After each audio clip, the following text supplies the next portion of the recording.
Bismillahirrahmanirrahim. Assalamualaikum warahmatullahi wabarakatuh.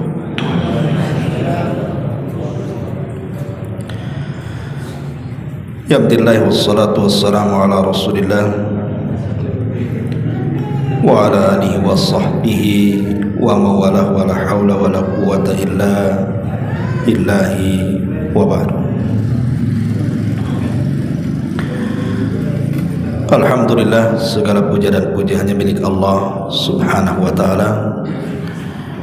Salawat dan juga salam kita hadiahkan kepada Rasul kita Nabi besar Muhammad sallallahu alaihi wasallam. Pembahasan kita masih seputar fikih salat. Dan malam ini kita akan membahas tentang dua tempat dalam salat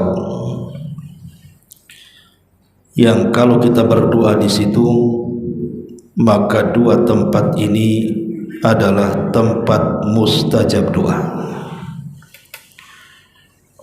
pada setiap salat kita, baik salat wajib ataupun salat sunnah. Maka jangan sia-siakan dua tempat dalam salat ini, perbanyak doa di situ. Ma'asyiral muslimin yang dimuliakan Allah subhanahu wa ta'ala, sebenarnya kalau kita melihat makna daripada salat itu sendiri, salat sendiri artinya doa, tetapi secara istilah tentu berbeda, karena secara istilah dimulai dari takbiratul ihram dan diakhiri dengan salam. Tempat-tempat doa dalam salat itu terbagi menjadi dua. Yang pertama, tempat-tempat yang memang sudah ditentukan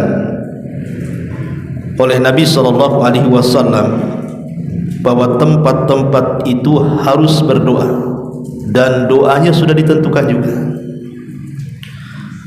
Artinya tidak boleh membuat doa yang baru, karena sudah ditentukan, tempatnya ditentukan, lafadznya ditentukan. Dan itu ada di beberapa tempat dalam doa. Pertama, ketika setelah takbiratul ihram, di situ ada doa istiftah namanya, dan lafaz-lafaznya juga sudah ditentukan. Dan lafaz-lafaz istiftah ini banyak bentuknya. Kalau antum memang hafal, maka boleh sekali-kali menggunakan yang ini, sekali-kali menggunakan yang itu, kalau memang semua antum hafal. Tapi kalau tidak hafal, yang antum hafal saja. Kemudian yang kedua, saat ruku, di situ juga dianjurkan berdoa. Biasa Nabi sallallahu alaihi wasallam di akhir hayatnya banyak membaca subhanakallahumma rabbana wa bihamdika allahumma gfirli. Doa ini dibaca oleh Nabi sallallahu alaihi wasallam setelah Fathu Mekah, karena Allah subhanahu wa ta'ala berfirman, idza jaa nasrullahi wal fath wa ra'aitan nas yadkhuluna fi dinillahi afwaja fasabbih bihamdi rabbika wastaghfir innahu kana tawwaba. Apabila datang pertolongan dan pembukaan kota Mekah, engkau lihat manusia berdatangan untuk masuk Islam, rombongan-rombongan, maka Allah katakan apa? Fasabbih, bertasbihlah, bihamdi rabbika, dengan memuji Rabbmu, wastaghfir, dan mintalah ampun, innahu kana tawwaba, karena dia zat yang maha pengampun lagi penerima taubat. Setelah turun ayat ini, artinya peristiwanya setelah Fathu Mekah. Maka di ujung-ujung hayat Nabi SAW, apabila beliau ruku, beliau selain membaca Subhan Rabbil Azim, beliau membaca doa Subhanakallahumma Rabbana wa bihamdika Allahumma firli. Karena di situ Subhanakallah artinya fasabbih. Allahumma Rabbana wa bihamdik, bihamdi rabbik, wastaghfir artinya Allahumma firli. Jadi tersusun 3 kata, tasbih, tahmid, istighfar. Ma'asyiral muslimin yang muliakan Allah Azza wa Jalla, ini yang kedua. Yang ketiga, saat bangkit daripada ruku alias i'tidal, di situ juga tempat doa. Terkadang Nabi SAW membaca Allahumma lakal hamdu mil'us samai wa mil'ul ardi wa mil'u ma syi'ta min syai'in ba'du. Allahumma tahhirni bis-salji wal bardi wal ma'il barid. Allahumma tahhirni minadh dhunubi wal khataya kama yunaqqas thawbul abyadu minal wasakh. Kadang Rasul membaca doa juga ketika i'tidal.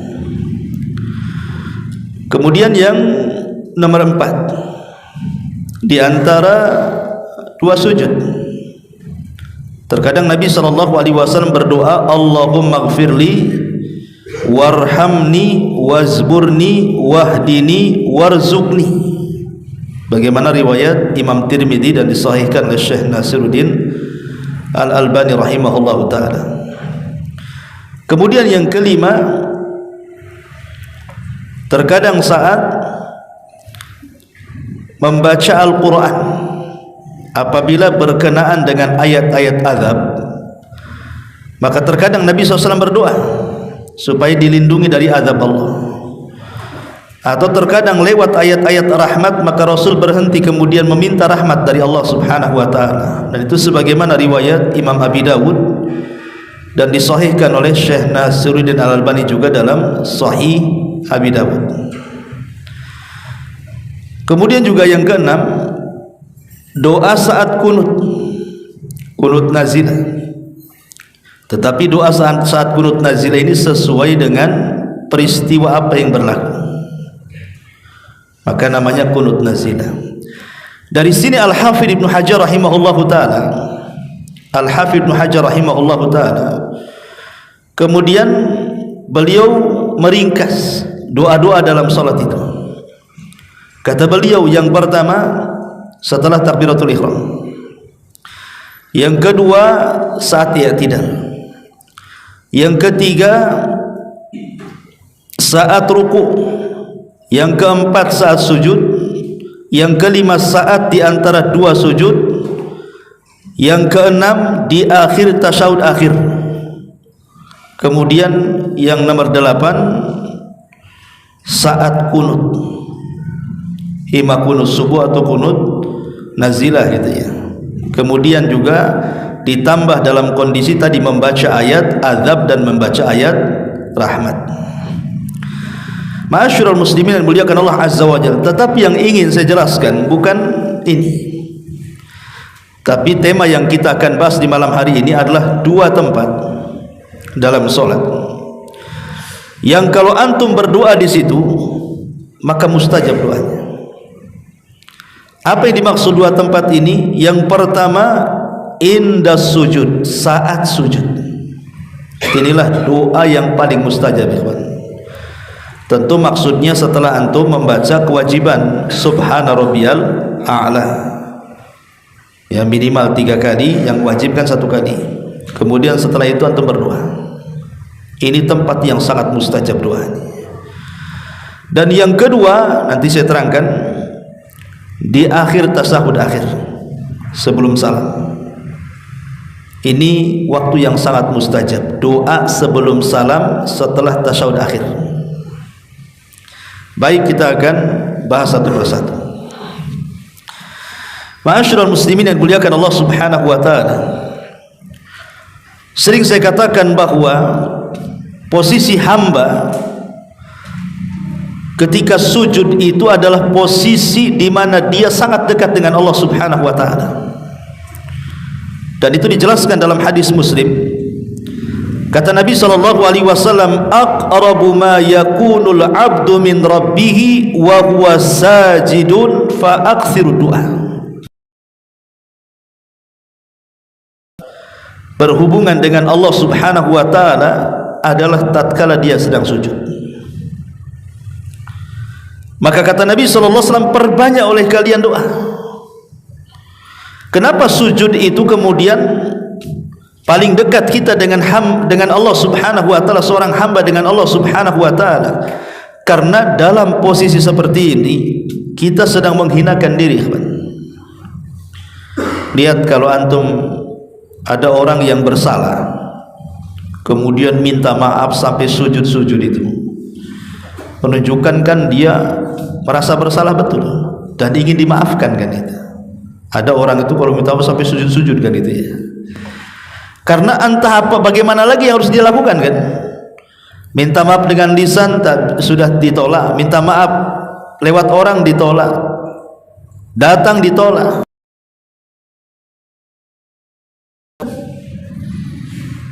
Itu sesama makhluk saja kadang-kadang kalau sudah tidak bisa lagi, bahasanya sudah enggak ada lagi cara minta maaf, terkadang sampai sujud. Padahal tidak boleh. Tidak boleh kita ini meminta maaf kepada makhluk dalam posisi sujud. Karena sujud itu ibadah. Tidak boleh diberikan kepada makhluk. Sujud itu hanya boleh diberikan kepada Allah. Kenapa demikian? Karena di antara anggota badan kita dari kepala sampai kaki, yang paling mulia itu adalah wajah. Yang paling mulia itu wajah. Makanya kenapa Rasul melarang tidak boleh memukul wajah. Lah ketika kemuliaan manusia atau di tanah menunjukkan apa? Dia sedang qimmatut tadzallul, puncak dari penghambaan seorang hamba kepada Allah. Itulah puncak penghambaan seorang hamba itu ketika meletakkan sesuatu yang sangat terhormat, diletakkan di paling rendah. Makanya wajar kalau seandainya dalam posisi seperti itu seorang hamba dekat dengan Allah Subhanahu wa taala. Dalam hadis Muslim yang lainnya Nabi SAW mengatakan, ala wa inni nuhitu an aqra'al Qur'an raqi'an aw sajidan. Ingatlah aku dilarang oleh Allah untuk membaca Al-Quran saat ruku dan sujud. Fa ammar ruku fa'azzimu fihi rabb. Adapun dalam kondisi ruku, agungkan Allah di situ. Wa amma sujud, adapun sujud, fajtahidu fid du'a faqaminun an. Berdoalah sungguh-sungguh, karena disitulah pengijabahan Allah akan langsung diberi. Hampir-hampir tidak ditolak doa orang yang sedang sujud itu. Maka jangan sampai setiap posisi sujud dalam solat kita lewatkan begitu saja. Apalagi memang kondisi sujud itu adalah kondisi yang setan paling tidak suka melihat kita. Jadi dalam gerakan solat dari takbiratul ihram sampai salam itu, posisi yang paling tidak disukai setan itu dalam posisi sujud. Makanya setan ini kalau ada melihat hamba Allah Bani Adam sedang sujud, dia nangis. Saya nangis iblis itu. Dan iblis mengatakan, ya wailah, duhai celaka aku. Umira ibnu Adam bisujud fasajada falahul jannah. Orang ini diperintahkan Allah sujud, dia pula sujud, dia masuk surga. Wa umirtu bisujud fa abaitu faliyannar. Tapi ketika Allah memerintahkan aku sujud, aku pula enggan sujud, Allah janjikan neraka pada aku, katanya. Jadi dalam posisi sujud itu setan tersakiti dengan kita itu. Makanya harus betul-betul sujud itu jangan asal-asalan. Ya, harus betul-betul mengikuti anggota rukun sujud. 2 kaki, 2 lutut, 2 tangan, dahi dan hidung harus nempel betul-betul. Jangan ketika sujud kakinya pula terangkat. Ya, jadi anggota sujud itu harus 7 anggota harus nempel di bumi. Kalau tidak sah sujud. Dan kalau bisa sikut itu dijauhkan dari lambung supaya sungguh-sungguh sujudnya. Kalau sikut itu nempel di lambung itu dilarang, karena itu akan seperti model duduknya anjing. Rasul melarang, tidak boleh kita duduk sujud seperti duduknya anjing. Jauhkan dari lambung. Ma'asyiral muslimin yang dimuliakan Allah Azza wa Jalla. Makanya kalau kita lihat hadis syafaat pada hari kiamat, ketika semua manusia datang kepada Nabi Adam minta syafaat, tapi Adam menolaknya karena dia punya dosa yang tidak mungkin Adam memberikan syafaat. Maka Adam menganjurkan datang kepada Nabi Nuh. Nuh juga tidak sanggup berikan syafaat. Nuh menganjurkan datang kepada Nabi Ibrahim. Ibrahim tidak sanggup. Ibrahim menganjurkan datang kepada Nabi Musa. Musa tidak sanggup. Dianjurkan kepada Nabi Isa. Isa pun mengisyaratkan kepada Rasulullah. Maka Nabi SAW mengatakan, Analah, kan ku coba. Maka Nabi pun kemudian menghadap Allah. Apa yang dilakukan Rasul? Sujud. Ya. Nabi SAW langsung sujud. Lama sujudnya. Sampai kemudian Allah Subhanahu wa taala mengatakan kepada Nabi sallallahu alaihi wasallam, "Irfa ra'saka ya Muhammad, sal tu'ta, qul tusma, ishfa tushaffa." Angkat kepalamu wahai Muhammad, mintalah kau diberi, bicaralah kau didengar, mintalah syafaat, ku beri kau syafaat. Artinya Nabi sallallahu dari syafaat sujud dulu. Karena memang posisi itulah permintaan kita akan mustajab, dijawab oleh Allah Subhanahu wa taala. Maka sayang kalau seandainya kemudian lewat macam-macam salat kepada kita, tapi satu sujud pun kita tidak berdoa kepada Allah Azza wa Jalla. Sayanglah kan begitu. Apalagi antum yang ada masalah keluarga, masalah ekonomi, masalah kesehatan. Ini kan waktu-waktunya kita mengeluh kepada Allah Azza wa Jalla. Kapan lagi kita mengeluh? Itulah waktu yang tepat. Eluhkan dalam sujud kita itu setiap perkara kita kepada Allah Azza wa Jalla. Allah pasti mendengarnya. Ma'asyiral muslimin yang dimuliakan Allah Azza wa Jalla. Taib, sekarang ada pertanyaan seperti ini.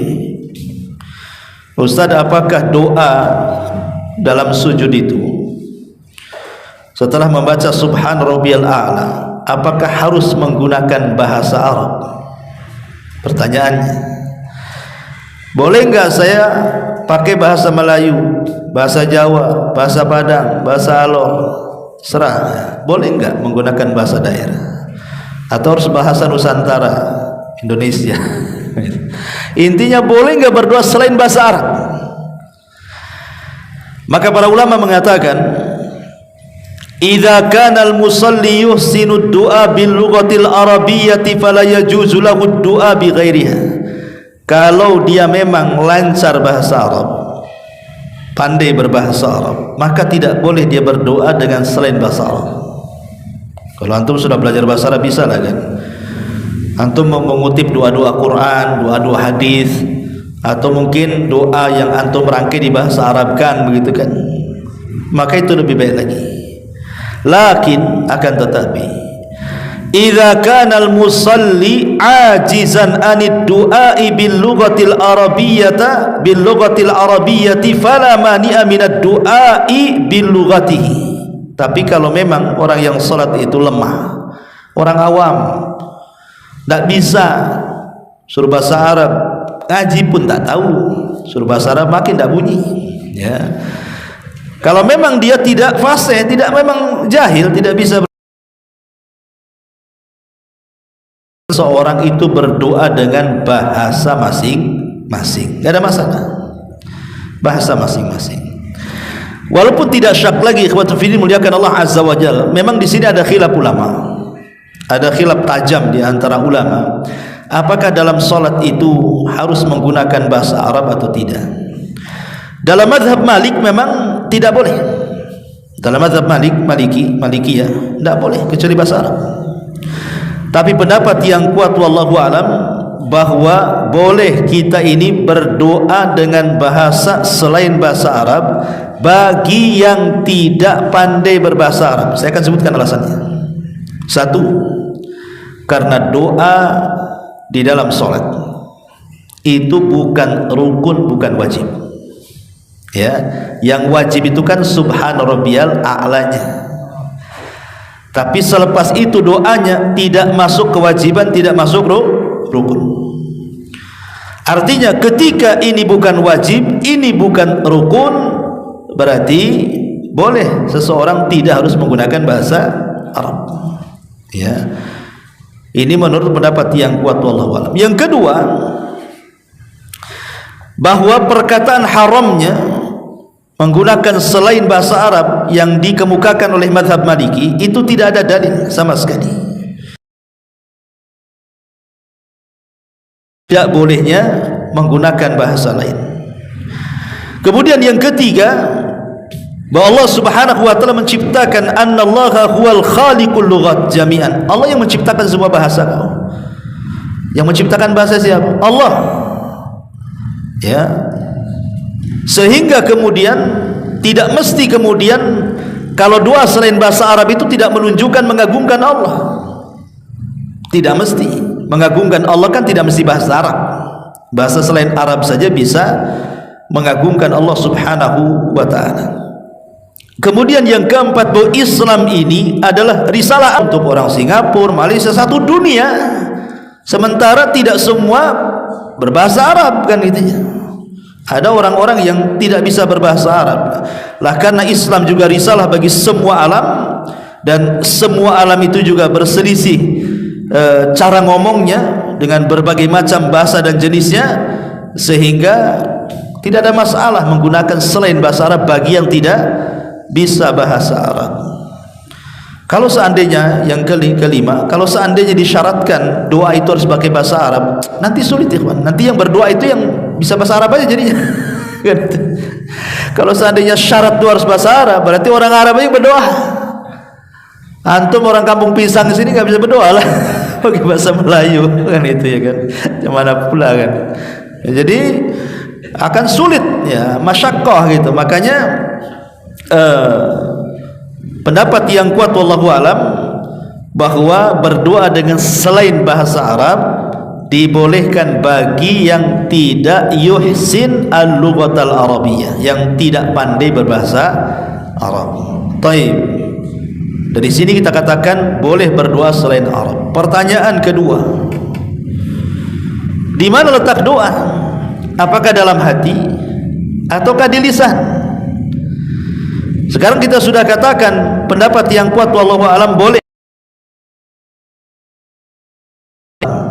Pertanyaannya, boleh enggak diucap? Umpamanya ketika sujud, subhana rabbiyal a'la, subhana rabbiyal a'la, subhana rabbiyal a'la, kemudian antum katakan, ya Allah, utang saya banyak kali ya Allah, tolonglah kasih jalan keluar. Kayak ngomong gitu kan ketika sujud. Ataukah diam saja diomongkan dalam hati? Pertanyaannya di sini. Maka para ulama mengatakan bahwa doa itu harus dengan lisan, baru dikatakan kalam. Kalau dalam hati itu. Tetapi ulama mengatakan bahwa al-adhkar wal ad'iyata wal aqwal al-masyru'ata la budda fiha min harakatil lisan. Zikir, doa atau perkataan-perkataan yang disyariatkan mengharuskan ada gerakan lisan. Gerakan lisan. Ya minimalnya kitalah yang dengar, orang enggak usah tahu. Ya. Jadi di sini bahwa ketika kita berdoa saat sujud itu bukan dalam hati tetapi dalam lisan, digerakkan lisan kita. Ngomong apa kita, mau apa di situ, ngomong di situ. Tapi jangan kencang-kencang, nanti kedengaran orang sebelah. Kan itu. Tahu banyak utang ini. Kenapa? Doanya tuh nampak dengar kan gitu kan. Nah, jadi intinya bahwa cukuplah hanya kita dengan Allah yang tahu, tapi digerakkan lisan itu. Supaya itulah bentuk doa dan zikir itu. Ma'asyiral muslimin yang dimuliakan Allah Azza wa Jalla. Pertanyaan yang ketiga, apakah doa dalam sujud itu dikhususkan pada rakaat terakhir? sujud terakhir, karena kita sering melihat ya, kalau sujud rakaat pertama slow, rakaat kedua slow, rakaat ketiga sudah lama kali. Kau ditanya kenapa kau lama? Sedang berdoa katanya. Apakah memang seperti itu? Mengkhususkan doa itu hanya di sujud terakhir. Asy-Syaikh Ibnu Utsaimin rahimahullahu taala pernah ditanya tentang hukum italatus sajdatil akhirati fi salati min ajli du'a, memanjangkan sujud dalam sujud akhir salat karena sebuah doa, apakah termasuk sunnah atau tidak? Maka beliau mengatakan tidak termasuk sunnah. Li'anna sunnata an takuna af'alus salati mutaqaribah, karena di antara sunnah salat itu, antara perbuatan salat satu dengan perbuatan salat yang lainnya, waktunya itu harus sama, kalaupun selisih sedikit ya. Baik ketika ruku, baik ketika i'tidal, baik ketika sujud, baik ketika duduk di antara dua sujud, harus sama. Jangan rakaat pertama sujudnya sebentar, rakaat kedua pula sujudnya lama sekali. Tidak boleh seperti itu. Ini bukan sunnah ya. Dari sini kita tahu bahwa berdoa dalam sujud itu bukan kekhususan di sujud terakhir, tetapi doa itu berlaku pada semua sujud pada setiap rakaat ya. Enggak apa-apa untuk ulang-ulang. Pamannya antum salat sunnah, karena kalau salat wajib kan biasanya belum sempat doa imam sudah takbir kan itu ya. Tapi kan dalam salat sunnah mungkin antum lama kan. Pamannya antum qobliyah atau ba'diyah lah. Antum salat 2 rakaat, rakaat pertama sujud, dalam rakaat pertama sujud lama-lama, enggak apa-apa. Nanti doa ini diulang lagi pada rakaat kedua, pada sujud yang kedua, tidak ada masalah. Itu yang sunnah hukumnya. Justru kalau seandainya diulang-ulang doa pada setiap sujud itu lebih mustajab lagi daripada dikhususkan yang tidak ada dalilnya ya. Jadi ini juga perhatian kepada imam. Anda yang jadi imam dimanapun berada, kadang-kadang dilamakan pula sujud terakhirnya itu, nggak ada contohnya, tidak ada sunnahnya. Gerakan solat itu harus sama ya, waktunya itu harus sama. Tidak boleh yang satu panjang sekali, yang satu pendek sekali. Itu kata Syekh Utsaimin bukan sunnah. Dalilnya apa? Dalilnya adalah dari hadis Bara bin Azib radhiyallahu an. Kanat salatu Rasulillah sallallahu alaihi wasallam wa ruku'uhu wa idza rafa'a ra'sahu minar ruku'i wa sujuduhu wa ma baina sajdataini qariban minas sawa, katanya. Kata Bara bin Azib radhiyallahu an, adalah salatnya Rasul ketika ruku, kemudian mengangkat kepala dari ruku, kemudian sujud, kemudian duduk di antara dua sujud, itu waktunya sama. Dari sini apa? Tidak boleh memanjangkan yang satu, memendekkan yang lain, gitu maksudnya. Kalau ingin berdoa ya berdoa pada setiap sujud lah. Dan ini sangat mustajab kan gitu. Kenapa harus ditentukan di akhir sujud? Ma'asyiral muslimin yang dimuliakan Allah Azza wa Jalla, inilah diantara keajaiban doa di dalam sujud. Lah sujud sendiri walaupun tidak berdoa ikhwan, itu keutamanya banyak. Anggaplah antum hanya membaca kewajiban saja, subhana rabbiyal a'la. Sujud sendiri kata Nabi SAW, tadi saya sebutkan itu posisi paling dekat dia dengan Allah. Kemudian yang kedua, bisa menggugurkan kesalahan-kesalahannya, dicatat kebaikan-kebaikannya, diangkat derajat-derajatnya. Dan itu berdasarkan hadis Abi Dzar Al-Ghifari radhiyallahu an yang disahihkan oleh Syekh Nasiruddin Al-Albani rahimahullahu taala, man sajada lillahi sajdah kutiba kataballahu lahu biha hasanah wa hutta anhu biha khati'ah wa rufi'a lahu biha darajah. Siapa yang sujud satu kali, Allah catat satu kebaikan, Allah hapus satu kesalahan, Allah angkat satu derajat. Bahkan Nabi SAW menyatakan, apabila seseorang itu sholat, maka Allah letakkan dosa di kepala dan pundaknya. Apabila dia sedang ruku, maka dosa yang di pundaknya jatuh. Apabila dia sedang sujud, maka dosa yang di kepalanya jatuh. Dan ini berdasarkan hadis Nabi sallallahu alaihi wasallam, ya. Kata Nabi sallallahu alaihi wasallam dalam sebuah hadis, jadi Allah Subhanahu wa taala, as-salatu utiya bidzunubihi kulliha fawudiat ala atiqihi fakullama raka'a wa sajada tasaqatat anhu. Jadi setiap salat itu akan datangkan dosa-dosanya, kemudian diletakkan di antara kepala dan bahunya.